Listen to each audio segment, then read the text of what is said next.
Bagaimana mengatasi rasa kesepian dan hampa yang datang tiba-tiba?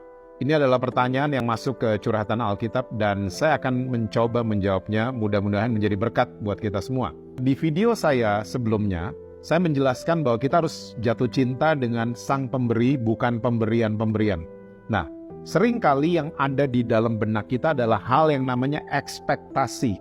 Nah, waktu kita mulai berharap akan sesuatu dan tidak kejadian, seringkali kita kecewa. 1 kecewa, 2 kecewa, 3 kecewa, dan lain sebagainya, akhirnya kita berhenti berharap. Nah, masalahnya di situ guys. Ternyata waktu kita berhenti berharap, kita jadi merasa kosong. Karena semua harapan kita dan lain sebagainya, kita selalu iman kita menjurus kepada pemberian-pemberian saja.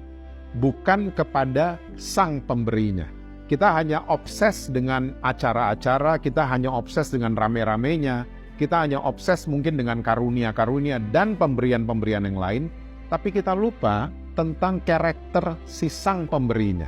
Nah, ternyata Rasul Paulus menangkap ini semua ya. Saya mencoba mau bacakan dari Roma pasal yang kelima, ayat yang kedua sampai dengan ayat yang kelima.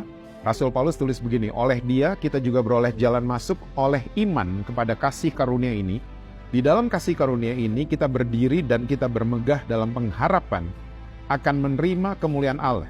Dan bukan hanya itu saja, kita malah bermegah juga dalam kesengsaraan kita, karena kita tahu bahwa kesengsaraan itu menimbulkan ketekunan, dan ketekunan menimbulkan tahan uji, dan tahan uji menimbulkan pengharapan. Ayat 5, dan pengharapan tidak mengecewakan, karena kasih Allah telah dicurahkan di dalam hati kita oleh Roh Kudus yang telah dikaruniakan kepada kita.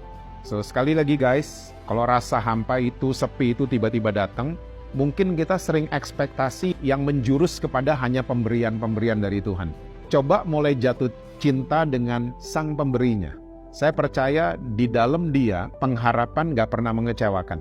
Justru kalau kita berharap sesuatu, mungkin harapan kita salah, Dia akan kasih tahu.